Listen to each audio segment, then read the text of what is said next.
So Liam has obviously he's coming to us, and he has said that he thinks he's got some pain on the inside of his elbow, which he's sort of figured out might be golfer's elbow or something similar.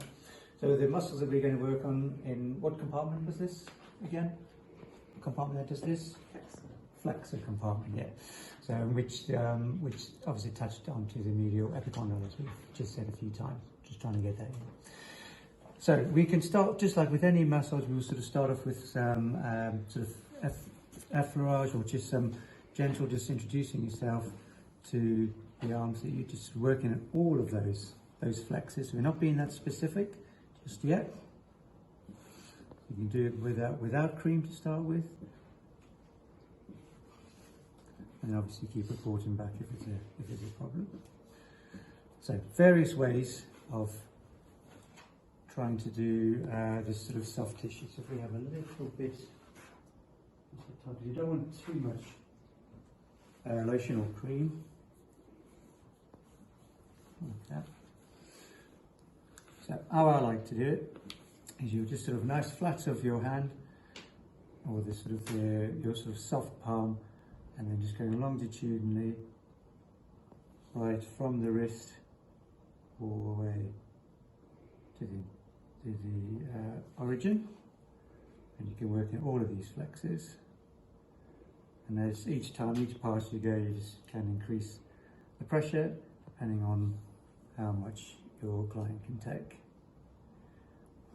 And then as we work longitudinally, we can do cross fibering, so we can go across it. You can feel the muscle in here is being worked, but of course it does work out, so you would expect them to be that way. The only reason I'm holding the wrist is so that it doesn't slide around, so you've got it nice and stable, and then just do a bit of cross friction. It feels good actually, it feels a lot more secure if you hold it down.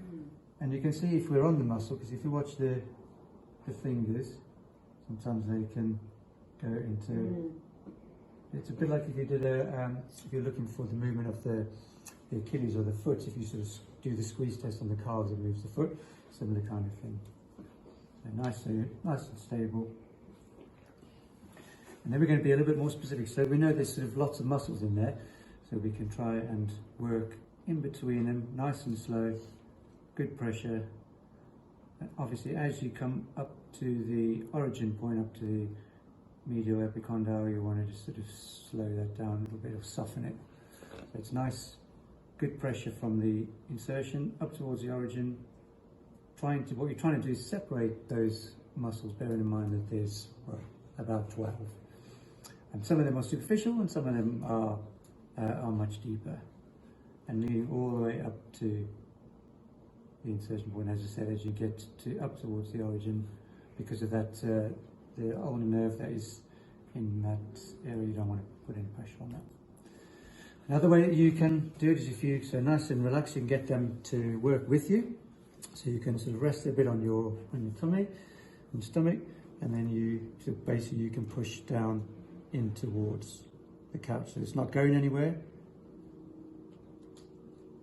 And then if you get them to help you, so you start off with a flexed wrist, and you ask them to extend the wrist all the way out so that their wrist extends and all their fingers.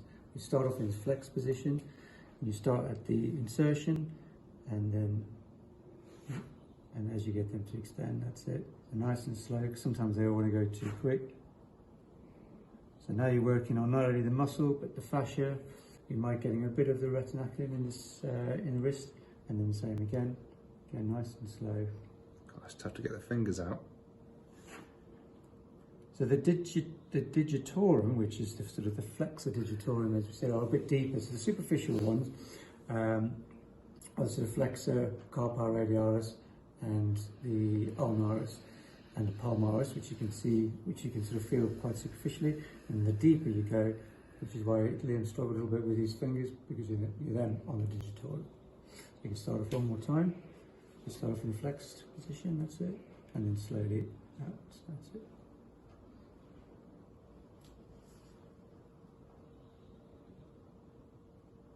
Of course you can move, I mean, Liam's got quite big forearms, and you can do the same thing, but maybe a bit further onto the radial side as well, in terms of the forearm. a nice little place. He thinks that things aren't so bad. And if we sort of find as we're going through those, obviously deeper you go, you can feel the tension in the muscle, or there's some taut bands into that muscle, or into the muscles, and you can find where those trigger points might be, which we're going to do a bit more tomorrow. But we've done trigger points before in different parts of the body, and then when you get to a trigger point, you might see a little twitch in the muscle, and you know that you're on it, or you can get a referred sensation down to the hand, and you would just hold that. You can then get them to sort of open and close their hand as well. So if you sort of, that's it, and then close.